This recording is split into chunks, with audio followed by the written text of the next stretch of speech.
para realizar una resonancia de mama de alta calidad, para entender también la utilidad de cada secuencia en particular, para reconocer los artificios que tenemos cuando hacemos resonancia de mama y también conocer acerca del protocolo abreviado de resonancia, sus ventajas y sus limitaciones, que es todo un tema muy interesante que vamos a tratar el día de hoy. Recordando un poquito la historia de la resonancia de mama, la doctora Sylvia Heiwan en 1986 inició una nueva era al publicar un estudio de 20 pacientes con cáncer de mama analizados con resonancia con gadolinio y todos los cánceres captaron contraste. Eso inició una nueva era y el desarrollo conjunto de equipos de mayor teslaje y la integración de nuevos software han mejorado el método en forma sustancial, de tal manera que después de 30 años de uso, hoy en día existe evidencia fuerte que permite afirmar que este método diagnóstico ocupa un lugar indispensable en todos los centros de cáncer de mama en el mundo. La resonancia parece difícil, pero no es tan difícil. Esta es una transparencia que me encantó cuando se la vi al doctor Miguel Pinochet, él me la regaló, y es un método no tan simple, pero se requiere un campo magnético, una fuente de energía que emita ondas de radiofrecuencia para energizar a los protones. Estos disipan energía que es medida por un receptor y finalmente la transforma en imagen. ¿Ven como en un segundo? Qué fácil es la física de la resonancia. Pero bueno, para lograr los beneficios descritos con este método y optimizar su utilidad clínica, se requiere cumplir con los más altos estándares en la calidad de la técnica. El médico radiólogo dedicado a la imagen mamaria es el que debe interpretar estos estudios y es quien debe estar atento a revisar los requisitos técnicos necesarios para lograr los mejores resultados. Es el que tiene que decir, esto no está bien, ¿qué podemos mejorar? Y es un trabajo que puede ser difícil de conjugar con el personal técnico, dependiendo también dónde está la máquina de la resonancia colocada. A veces hay que bajar con ellos y ver qué es lo que están haciendo. ¿Qué se requiere para una buena resonancia de mama? En primer lugar, un equipo que tenga más de 1.5 Tesla. No se deben de hacer resonancias de mama con equipos menores de este teslaje, porque es como hacer ultrasonidos con 5 MHz. O sea, no funciona, no tiene la capacidad de resolución y no tienen las antenas adecuadas. Se necesita que la imagen sea bilateral con una antena especial dedicada, tiene que ser multicanal para tener una buena recepción de la señal. Se necesita que preparemos bien a nuestro paciente, darle indicaciones, que usemos contraste. Sin contraste no sirve la resonancia de mama. Necesitamos alta resolución espacial y temporal. Hacemos secuencias básicas y secuencias especiales todo el tiempo y necesitamos conocer y evitar en la medida de lo posible los artificios y hacer un adecuado y sistemático análisis postproceso de la imagen adquirida. Empezaremos por recordar lo de la cuestión, el primer punto, que son los equipos, y recordando un poco, haciéndole homenaje al doctor Damadian, que fue el primero que logró hacer posible este magneto aplicado a la medicina. En 1970 fue el primero que se dedicó a hacer resonancias de cuerpo, esos son los prototipos de las máquinas, y la evolución que ha tenido desde 1970 hasta la fecha, pues es impresionante, solo lo pueden ver en esta transparencia. Ahora parecen naves espaciales, pero lo importante es lo que podemos nosotros ver. Entonces el doctor Damadian fue el que nos hizo llevar el conocimiento a la práctica clínica. Las antenas de mama han evolucionado, yo recuerdo, porque ya estoy grande, entonces recuerdo cuando empezábamos a hacer resonancias de mama, hablando de los 90, pues usábamos la antena de la rodilla, en la mama. Claro que nos salían un poco horribles, pero nos encantaban y se veía el cáncer y bueno, nos emocionaba eso, pero la evolución de las antenas ha sido impresionante, de tal manera que ahora pues las antenas fueron cambiando su forma, adaptándose a la mama y afortunadamente a medida que los equipos fueron modernizándose, pues las antenas fueron modernizándose de tal manera que entonces tienen una mayor cantidad de canales, de receptores que hacen posible que la adquisición de la imagen sea muchísimo más rápida. Y con la imagen paralela que vino a hacernos todavía más rápida la adquisición, porque imaginen que ahora en cada antena, en cada bobina tienen integrados montones de receptores que hace como si tuviéramos 4 mini bocinas dentro de cada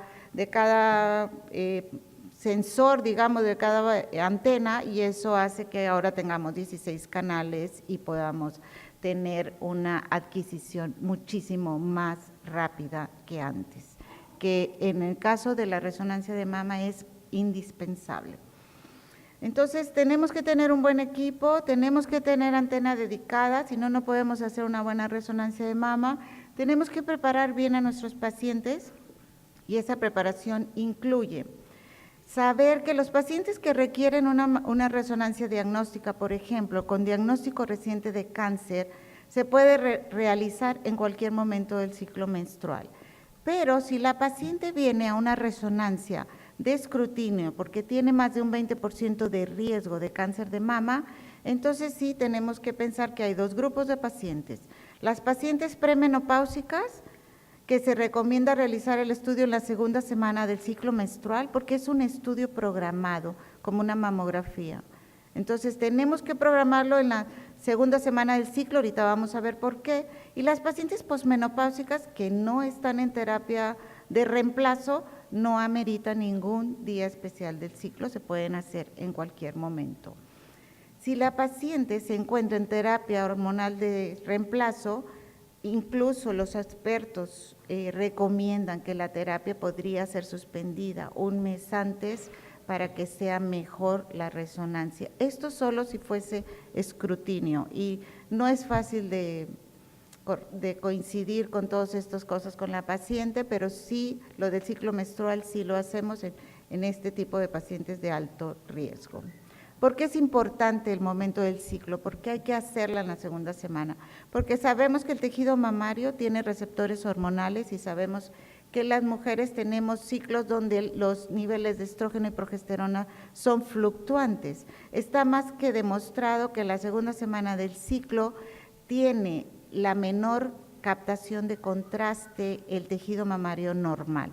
A esta captación de contraste, que le llamamos BPI, porque es muy largo el nombre, este realce del tejido mamario es lo que queremos evitar haciendo una resonancia en la segunda semana del ciclo.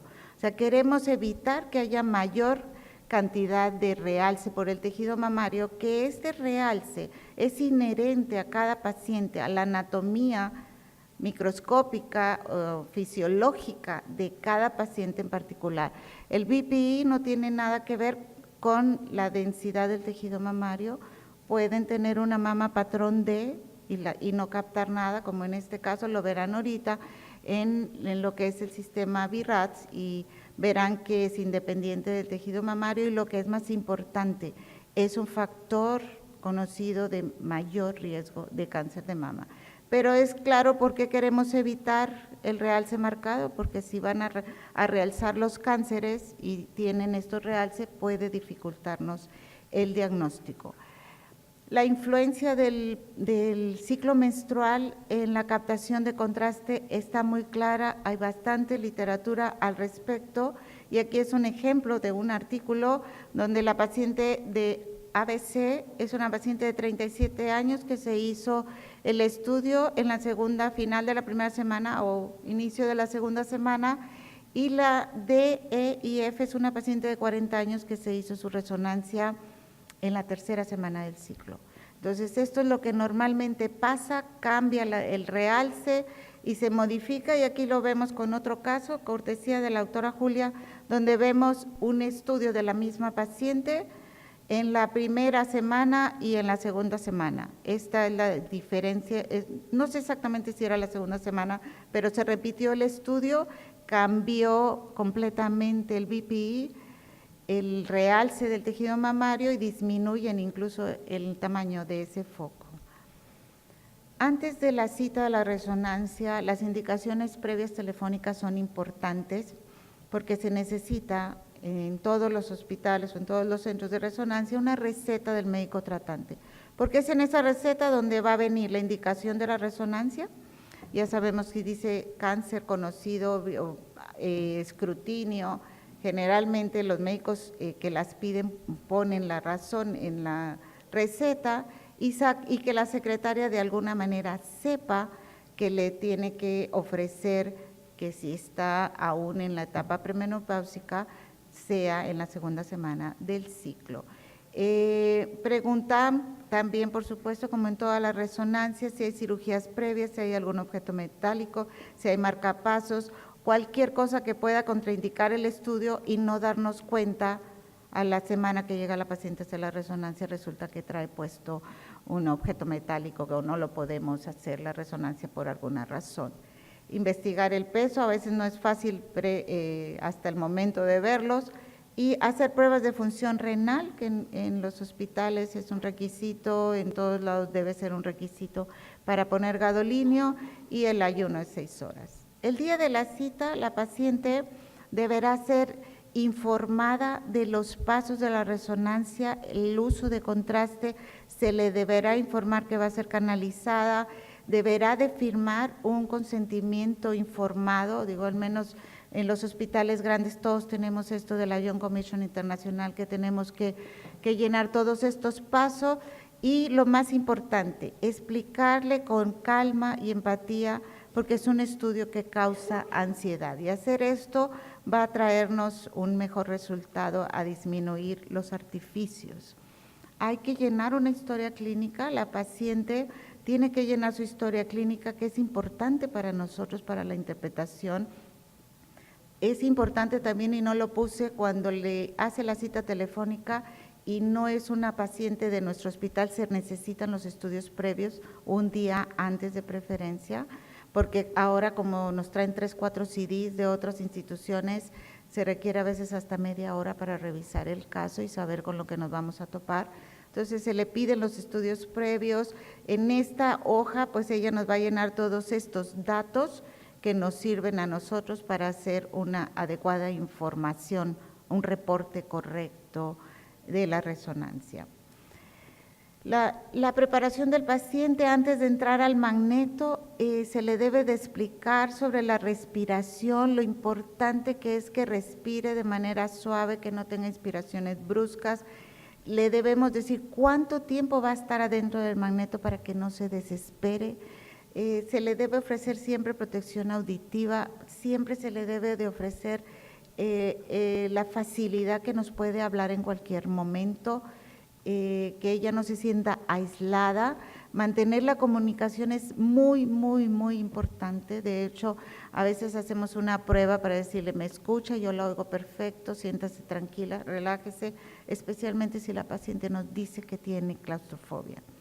La posición debe ser en supina, por supuesto, para adaptarse a la antena con los brazos paralelos, y la paciente debe de estar cómoda, tiene que estar cómoda, y nosotros pues tenemos que acomodar la mama en la antena para evitar que tenga contacto excesivo con la antena, para que el pezón quede en el centro y no nos dé artificios, y además tengamos unas, digamos, secuencias sagittales perfectas y no anormales. Esta parte es muy importante, y por eso digo, siempre tenemos técnicas mujeres, porque tienen que acomodar la mama adecuadamente en la antena. Es un paso importante para la calidad del estudio. Después de preparar al paciente, llenar historia, que esté tranquilo, que lo acomodemos bien, pues es indispensable poner contraste, y el contraste tiene que ser inyectado con un inyector automático. No hay manera de hacer una resonancia con inyección manual de contraste, no alcanza el tiempo ni la velocidad correcta, y para cuando ustedes se sientan a darle el clic para que inicie la secuencia de contraste ya se fue. No se puede, se necesita inyector automático, se necesita gadolinio con esta dosis de 0.1 a 0.2 milimoles por kilo, una velocidad de 2 a 3 mililitros por segundo, y seguido de un bolo de solución salina de 20 a 30 cc a una velocidad de 2 mililitros por segundo. ¿Por qué se necesita el contraste? El gadolinio acorta el tiempo de relajación de tal manera que hace que los cánceres brillen en la secuencia de T1. Este acortamiento nos permite que podamos usar secuencias muy rápidas con un TR muy corto y entonces vemos los cánceres rápidamente. El gadolinio se deposita o se extravasa hacia el espacio intersticial y luego al espacio intracelular y produce alta señal en las secuencias de TR corto que se usan siempre eco de gradiente. Tienen que utilizarse secuencias dinámicas y rápidas, ya que el contraste dura muy poco tiempo en el cuerpo, solo tenemos de 1 a 6 minutos. Así es que o lo hacemos bien a la primera o lo hacemos bien, porque entonces ya no vamos a tener contraste. Que ese es el reto de la resonancia de mama, es hacerlo bien y rápido. No, pues todo, quieren todo, o sea, bien y rápido es lo que se necesita. Esta captación puede ser medible en tiempo, en cantidad, si tenemos software especiales, o sea, puede ser cualitativa y cuantitativa, que esas son las curvas que vamos a presentar ahorita más tarde. Entonces, la detección del cáncer es posible en resonancia por la captación de contraste y eso se explica por varios mecanismos. El más conocido, pues, es la presencia de angiogénesis tumoral. Todos hemos escuchado este término que significa que hay vasos anormales en el tumor y esos vasos anormales suceden debido a la hipoxia por el crecimiento rápido del tumor. Pero también existen cambios fisiológicos que hacen que el gadolinio sea visible. Por ejemplo, en el cáncer in situ, aún sin presencia de tumor, podemos ver el gadolinio. ¿Y por qué podemos verlo? Porque lo que sucede es que al alterarse las células miopiteliales, al verse en contacto con estas células neoplásicas en el cáncer in situ, producen sustancias, enzimas, existe disrupción microscópica que a veces no se ve a la microscopio de luz, que hacen que se forman ciertas enzimas, como ven aquí descritas, y ciertos factores de crecimiento fibroblástico que hacen que aumente la permeabilidad de los vasos, aunque no haya angiogénesis. Sin embargo, con la microscopía electrónica y como se ve en esta foto histológica del doctor Tabar, aún el cáncer in situ tiene estos vasos anormales, esta red de aumento discreto de la vascularidad que no son visibles a veces tan fácil o necesitan métodos mucho más sofisticados. Entonces, esto es como el cáncer in situ, al perder esta disrupción de las células miopiteliales, hace que disminuya la expresión de los receptores y se liberen ciertas sustancias. La angiogénesis viene después. La angiogénesis viene con la hipoxia, con el crecimiento del tumor. Más de 2 milímetros es lo que se considera que cuando crece un tumor más de 2 milímetros ya tiene angiogénesis. Ya podemos ver como tal los vasos anormales, como lo van demostrando en esta transparencia. Nosotros utilizamos secuencias eco de gradiente y vean que sin contraste no hay manera de ver el cáncer. Misma secuencia, simple contraste, sin contraste no vemos nada, porque esa es la secuencia que necesitamos hacer, son secuencias eco de gradiente, antes y después del contraste, más clara que 1000 palabras, son las imágenes de lo que vemos antes y después del contraste. La subtracción, o sea, ver la grasa negra es uno de los pilares fundamentales de la resonancia de mama. ¿Por qué? Porque es indispensable. Porque cuando el contraste capta, y si hiciéramos secuencias de T1 normales, donde la grasa se ve blanca, entonces la lesión cuando capta también se va a ver blanca. Porque entonces vean que aquí tenemos una lesión que captó, pues parece grasa en la secuencia sin subtracción.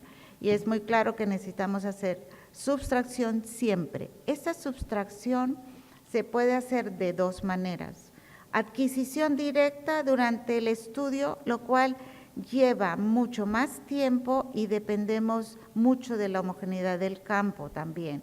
Entonces, generalmente las subtracciones se hacen de manera indirecta. Primero se adquiere la secuencia eco de gradiente con el contraste y la máquina hace la subtracción después, de manera indirecta. Y esta es la utilidad de la subtracción. Si no hiciéramos subtracción, es muy claro que sí podemos ver nosotros el cáncer, aquí no hay duda que tiene cáncer, pero si nosotros hacemos la subtracción, vemos más cosas de lo que vemos en el eco de gradiente, vemos un conducto que tiene que tiene contraste, vemos otros focos, satélites de una lesión multifocal, entonces pudiéramos pasar cosas si no hiciéramos estas sustracción. En un lado veíamos que eran 2 lesiones y ahora podemos ver que tiene más lesiones. Este es otro ejemplo de la sustracción. Este es un ejemplo de una paciente que fue un error diagnóstico de una resonancia, y ya llega con una resonancia 4 meses antes y fue dada como una mastitis, y vean como el eco de gradiente, pues se ve muy sutil todo el contraste. Vean todo el contraste aquí, donde llega hasta acá, incluso el contraste en uno de los conductos intrapezón. O sea, esta paciente tiene un cáncer in situ extenso hasta el pezón, incluyendo el pezón. Ella decía, lo está más gordo, tiene cáncer adentro del pezón. La sustracción es muy clara, o sea, la hicieron de ese color, pero aunque sea de ese color, pues no hay duda que esto es una zona de realce nomás, a que no coincidía con el diagnóstico de una mastitis. Después del contraste, pues tenemos que estar atentos a que una buena resonancia requiere alta resolución espacial y temporal. Entonces, en la resonancia siempre estamos buscando estos factores que compiten, siempre estamos buscando tener alta resolución espacial, o sea, hacer cortes muy delgados, alta resolución temporal, hacer secuencias muy rápidas, alta señal de relación, señal ruido, o sea, queremos muy buena señal, poco ruido, y queremos estudiar ambas mamas al mismo tiempo. Hacer que esto salga perfecto, pues al menos hace 10 años era bien difícil, había que dedicarle mucho a la cuestión técnica. Hoy en día con las secuencias rápidas y los equipos es mucho más fácil, casi esto es automático. ¿Y por qué necesitamos alta resolución espacial? Porque necesitamos distinguir y separar las estructuras anatómicas y definir el detalle, definir los bordes, definir la arquitectura interna de las lesiones. Entonces necesitamos alta resolución en todos los planos, menor de 1 milímetro, y se requieren cortes muy delgados, menores de 3 milímetros. Y también, por otro lado, compitiendo el tiempo. Necesitamos hacer todo eso, pero rápido. Alta resolución temporal. Necesitamos que la adquisición sea en menos de 120 segundos. Necesitamos secuencias rápidas repetidas, por lo menos 5 o 6 secuencias de 60 a 90 segundos en un tiempo de 6 minutos, que es lo que va a cubrir todo el ciclo cinético que ustedes están acostumbrados a ver en las curvas. Ese es el tiempo que tiene, 5 o 6 minutos, para ver este análisis de la captación del contraste. Entonces, con este conocimiento, ¿qué secuencias básicas vamos a hacer? ¿Qué necesitamos? Ya sabemos todo lo que requerimos de hacerlo bien. ¿Cuáles secuencias básicas hay que hacer y cuáles secuencias especiales incluimos ya casi de rutina en la resonancia de mama?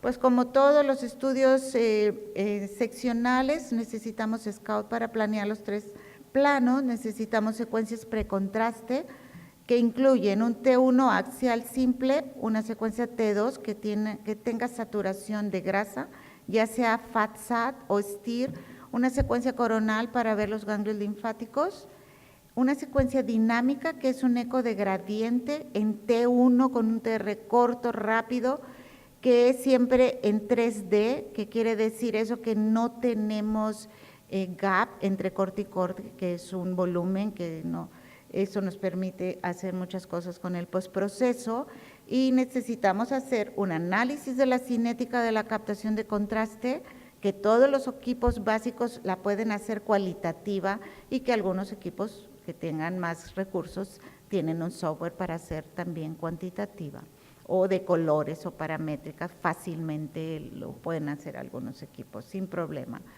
Desde hace varios años incluimos siempre las secuencias de difusión y espectroscopía.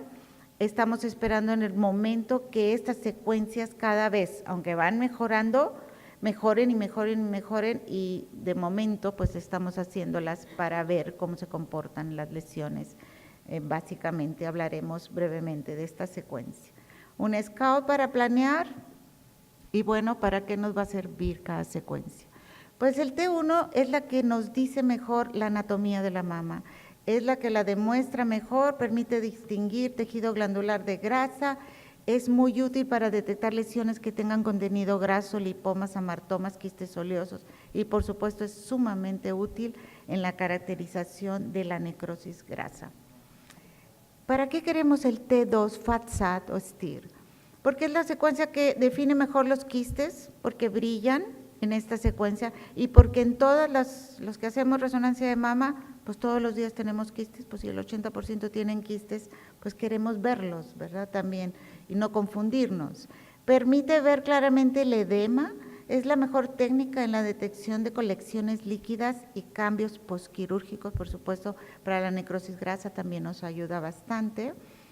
Y la comparación cuando necesitamos ver, como en este caso es muy sencillo, es un T1, un T2, son quistes, los quistes en el T1 se comportan de baja intensidad y brillan en el T2, está muy fácil. El edema claramente se ve con el T2, o sea, los quistes, el edema, las colecciones líquidas posquirúrgicas pues se ven extremadamente bien con estas dos secuencias básicas. Vean en el T2 el edema es espectacular y aunque tengamos la misma secuencia, la traducción del edema es increíblemente buena con el T2. Es muy útil este T2 cuando queremos analizar focos que captan en una paciente que tiene cáncer o que no tiene cáncer. Por ejemplo, esta paciente, este ejemplo, la paciente tenía cáncer en la mama derecha y tiene esta captación en anillo, esta lesión como de 1 centímetro, 8 milímetros, medía algo así, que capta en anillo. Vemos el T2, buscamos la misma secuencia y vemos que se ve brillante. De entrada, pues es un quiste, ¿verdad? Sin embargo, vemos que aquí está el T1, el T2, perdón, me fui muy rápido, el T1, el T2 parece un quiste y vemos que en esta secuencia que se le llama PEI, que es una suma integral de la captación del contraste a color, y aunque la curva de esta lesión era ascendente, no podemos decir así tan fácil, no es nada, la paciente tiene cáncer en la otra mama y entonces decidimos ir a un second look. Eso es lo que vemos en el second look. Este es un quiste complicado, tiene ecos finos en el interior, no tiene vascularidad, no nos quisimos quedar con la duda por esa captación. Esta fue una metaplasia apócrina y bueno, fácilmente se resuelve la duda, da tranquilidad a todo el mundo. Este es otro ejemplo, una paciente que tiene cáncer en la mama izquierda y tiene un foco en la mama derecha. ¿Qué nos dice el T2? El T2 nos dice que no brilla. Todos los focos que no brillan, si brillan en el T2, pues es que seguramente son quistes. Pero si no brillan, pues de entrada pensamos, no es quiste, ¿verdad? Porque no está brillando como un quiste, entonces es sólido. Y si es sólido, pues siempre va a necesitar un second look. Siempre vamos a necesitar ir a ver ese foco, hacemos nuestra triangulación, vamos al ultrasonido y vemos que efectivamente es sólido y vemos que necesita biopsia porque se ve irregular y esto fue una hiperplasia ductal atípica en esta paciente. Entonces, es muy importante la secuencia T1, es muy importante la T2 y ahora las secuencias dinámicas.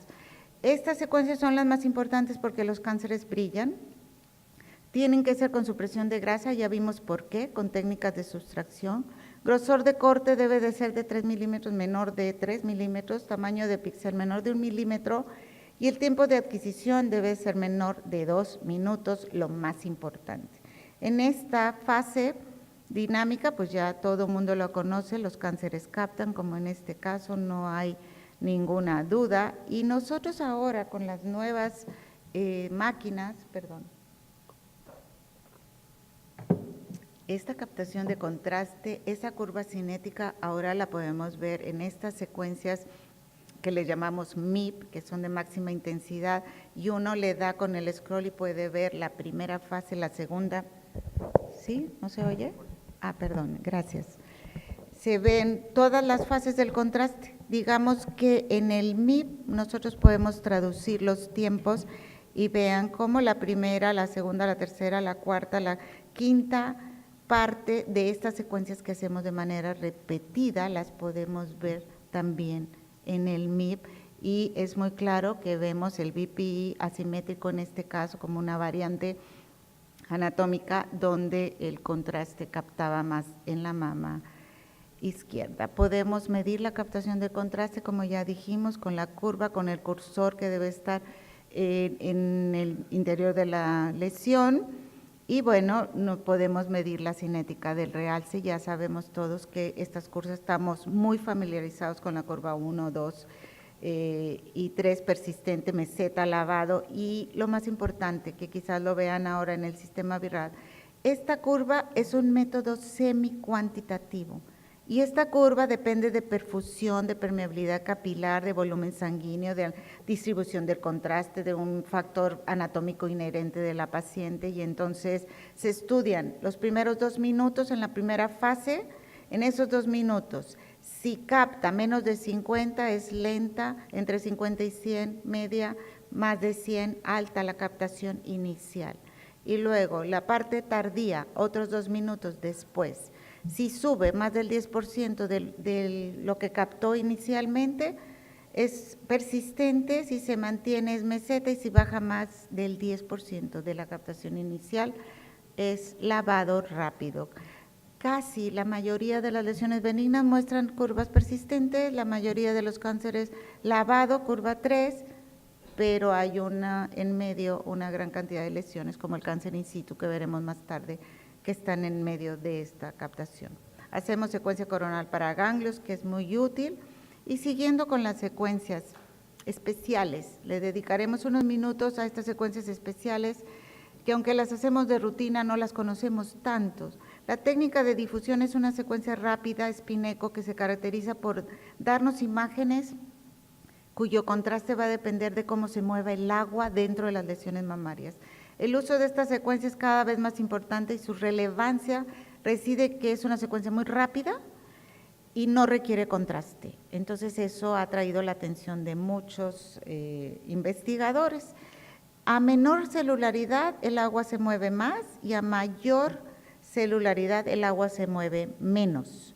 Entonces si el agua se mueve menos, entonces menor difusión, más señal, más brillante se ve la lesión, y eso sucede en los tumores. Aquí tenemos un ejemplo de una paciente que tenía linfoma y cáncer de mama al mismo tiempo. Vean la técnica de contraste arriba y vean la difusión. Aquí tenemos el cáncer era pequeño, ella tenía un ganglio intramamario con linfoma, no con cáncer, y vean cómo la difusión realmente puede ser de gran ayuda, y sin contraste, pues eso suena maravilloso, pero no todas salen tan bonitas, no es una secuencia sencilla, no nos es tan útil, a veces la vemos y queremos llorar y la cerramos y no nos sirve, ¿verdad? Les estoy presentando algunos casos que son muy típicos, pero no es la vida diaria, no es sencillo hacer difusión de manera adecuada. Entonces aquí tenemos un tumor filodes, arriba es la secuencia con contraste, este es un T2, y vean la difusión.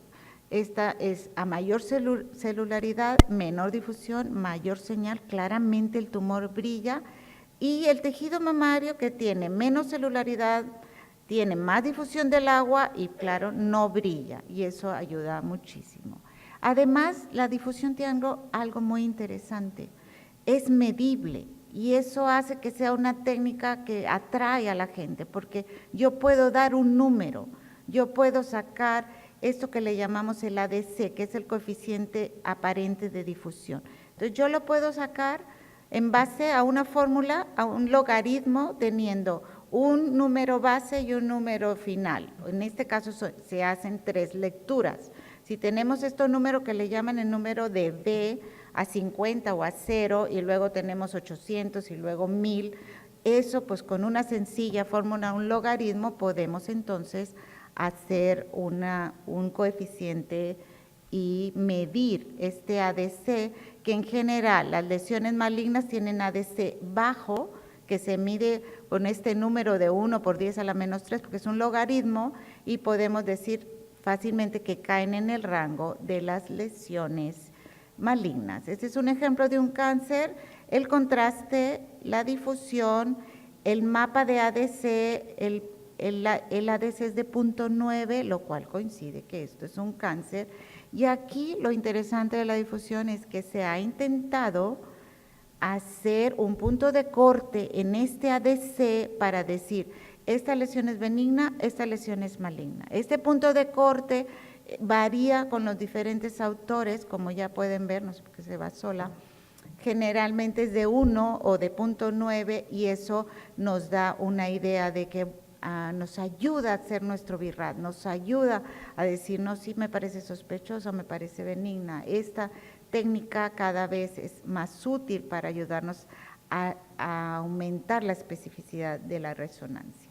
Hay mucha información al respecto, la literatura es cada vez más abundante sobre la difusión. ¿Por qué? Porque imagínense que un día logremos mejores imágenes morfológicas, mejor definición con la difusión y hagamos una resonancia en 5 minutos sin contraste y digan, no pinta, no tiene cáncer, bye. Eso es lo que se busca con la difusión. O sea, que sea un método que pueda hacer escrutinio y que se haga en 5 minutos. Nos falta muchísimo por hacerlo, pero es por eso que hay tantos artículos y tanta información, porque la difusión en buenas manos tiene muchísimo futuro, es una técnica muy promisoria. Y otra de las técnicas especiales que también hacemos y que también nos cuesta mucho trabajo que salga bien es la espectroscopía. La espectroscopía no es más que el análisis bioquímico del tumor. Digamos que la mayoría de los tumores tienen este metabolito que es medible con la espectroscopía, que es la colina. En realidad miden el precursor, la fosfocolina. Al medir este metabolito, que es en este caso el pico más alto, entonces permite saber si un tumor va a responder a la quimioterapia o no, este pico de colina. La espectroscopía es un método que desgraciadamente también tiene dificultades técnicas. Para que nos salga bonita la espectroscopía se requiere conocimiento técnico y de aplicación. Entonces, pero sin embargo su valor puede ser tan importante que ha sido motivo de análisis y de estudios de la CRIN, del Colegio Americano de Radiología, en un intento de homogeneizar en el mundo el uso de la espectroscopía, especialmente por su valor predictivo de la respuesta a la quimioterapia. Imagínense que la gente que hace investigación y usa resonancias de 7 Tesla, de 10 Tesla, pueden predecir la respuesta a la quimioterapia en días viendo la espectroscopía. Entonces, están descritos muchos artículos, a veces que en semanas se puede predecir si un paciente va a responder a determinada quimio neoadyuvante o no. Sin embargo, este ACRIN que fue reportado el año pasado dice claramente, la dificultad técnica del método en este grupo de expertos que se juntaron en este ensayo clínico dice que no es suficiente la evidencia para medir la habilidad de la espectroscopía en predecir la respuesta a la quimioterapia. O sea, falta mucho trabajo por hacer en este campo también. Y ahora les hablaré un poco del protocolo abreviado, el protocolo abreviado de resonancia. ¿Qué es esto de protocolo abreviado? La doctora Christian Kuhl hizo esta publicación en el 2014 donde habló de un protocolo abreviado en un intento de hacer que la resonancia de mama fuera más sencilla, más rápida, más barata y que le llegue a muchas pacientes, sobre todo de alto riesgo y las que tienen cáncer. Entonces ella dijo, hagamos algo rápido y sencillo. Si la secuencia dinámica dura 5 o 6 minutos, bueno, pues veamos un T1 precontraste, un T1 en la fase inicial del contraste, subtracción y MIP. Y entonces eso pues es rápido y le lleva 3 minutos hacerlo. Entonces estudió 443 mujeres de riesgo moderado, mamografía con BI-RAD 1 y 2, patrón 6D, tiempo de realización del protocolo 3 minutos versus 17 minutos de protocolo normal que hacemos todos los días, tiempo de lectura de radiólogo 3 segundos y encontró 11 cánceres en 443 mujeres, que es el equivalente a una detección de 18.2 cánceres por 1000 mujeres y con un valor predictivo negativo de 99.8. Suena maravilloso, suena muy bien y la verdad es que este protocolo abreviado con estas cifras, con esta capacidad, ha sido instalado por muchos centros de mama en el mundo. no sin antes estudiarlo, porque hay muchos centros que han publicado sus resultados, como en este caso que estudiaron 675 pacientes, ¿verdad? Y aquí fueron revisadas con el protocolo abreviado y entonces no encontraron diferencias en el número de cánceres. Solamente el 2% de las pacientes necesitaron estudio adicional completo. Y entonces esto dice, mejora el tiempo de lectura del radiólogo, el flujo, la cantidad de pacientes que se pueden ver, y entonces, pues este es uno de los centros de los artículos que dice que ahorra tiempo y recurso. Hay muchos artículos que al respecto, muchas personas en muchos centros en el mundo están adoptando este protocolo abreviado, y este estudio interesante en Australia, ellos hicieron un estudio retrospectivo con 591 pacientes que estudian de alto riesgo, y entonces revisaron años atrás resonancias que ya tenían con el protocolo completo, que son las siglas FD, y entonces hicieron a las mismas pacientes con un protocolo abreviado y encontraron prácticamente que no hay diferencias en las falsas positivas de la resonancia, 6% de recall o algo así de rellamado, y que incluso piensan que este tipo de protocolo puede reemplazar la resonancia normal, el protocolo que estamos acostumbrados hacer con la resonancia. Tiene mucho futuro, hay que meterle tiempo y dedicación, no lo hemos hecho aún en nuestro centro, no tenemos esa cantidad de pacientes, quisiera yo, pero tienen que saber que eso se hace en muchas partes.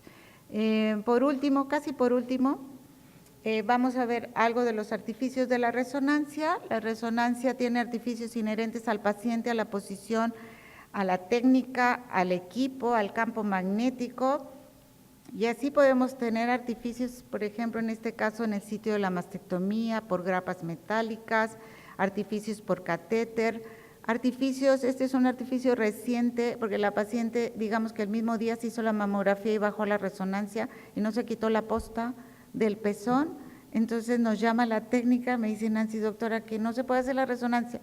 Y yo, ¿qué pasó? Y vemos las imágenes, aquí está la doctora Nancy conmigo, y vemos y digo, wow, lo que hace una posta en el pezón.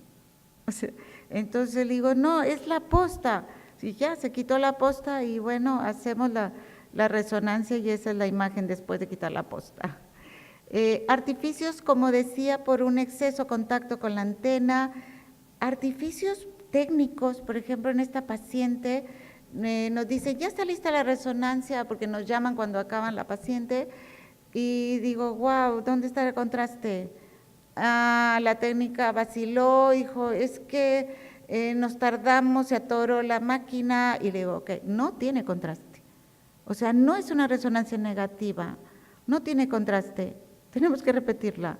Esto es, después de repetirla, o sea, el contraste es básico, si no hay contraste en el corazón, pues no hay contraste. No hay contraste. Artificios de movimiento pues siempre existen porque las pacientes pueden estar ansiosas o incluso pueden roncar, pueden estar tan dormidas que se mueven, ¿no? O puede haber artificios como este, que es el campo magnético heterogéneo, que una mama se ve bonita, la otra no se ve negra. Vean esto, en este caso en particular sí nos afectó porque era un cáncer bilateral y este cáncer no lo vemos bien y el otro sí. En este caso era un cáncer mucinoso en un lado, en el otro no tenía gran cosa, pero no podemos hacer mucho a veces, esta es una saturación inhomogénea de la grasa. Artificios de fase, vean el movimiento del corazón, se refleja hacia adelante por un error en escoger la fase. Por último, y no menos importante, el análisis postproceso de la imagen. Nosotros tenemos que tener un sistema para leer las resonancias, tenemos que ver todas las secuencias y podemos hacer uso de la tecnología y poner, simplemente le damos un dedo, poner un video y nos damos una idea muy clara, muy sencilla. Ya sabemos que esta paciente tiene un cáncer invasor y un componente in situ extenso en un segundo. Por eso ahora, con todas estas ayudas, nosotros podemos hacer el tiempo de lectura un poquito más corto. ver todas las secuencias que podemos ahora de máxima intensidad, con color y por supuesto la interpretación de una radióloga experta, aquí está la doctora Nancy que está aquí sentada, en una estación de trabajo y hacer se recomienda tener un protocolo, que sentarse media hora con el de ACFA, Siemens, el lector que tengamos para decirle, yo al abrir mi resonancia quiero que me aparezca como aquí, mi T1, mi T2, mi primera fase del contraste y mi última fase del contraste. Y luego le quiero aplastar un botón y quiero ver mi MIP, la curva, los rangos radiales en un segundo. Y por supuesto, integrar todos los métodos de imagen, la mamografía, el ultrasonido, todo lo que tengamos de la paciente en el mismo RIS y lo más importante al final, integrar las imágenes con los resultados de la biopsia percutánea. El 80-90% de nuestras resonancias son pacientes que tienen cáncer. ¿Cuál fue el diagnóstico? ¿Qué tipo molecular fue? ¿Cuánto medía el cáncer? ¿Cómo se biopsió? ¿Cómo era la mamo?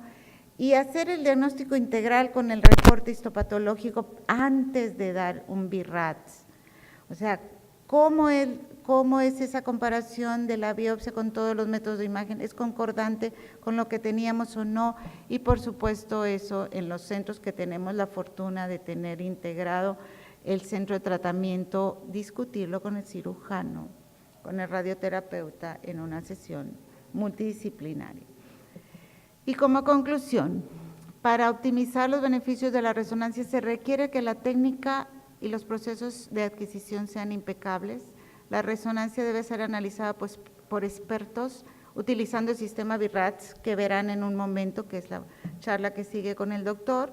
El análisis de la imagen debe ser sistemático para evitar errores de interpretación y la implementación y mejoría constante con las técnicas de difusión y espectroscopía, así como el uso del nuevo protocolo, permitirá que cada vez más pacientes se beneficien de este método. Nos falta mucho por hacer, pero creo que vamos en el camino correcto. Muchísimas gracias.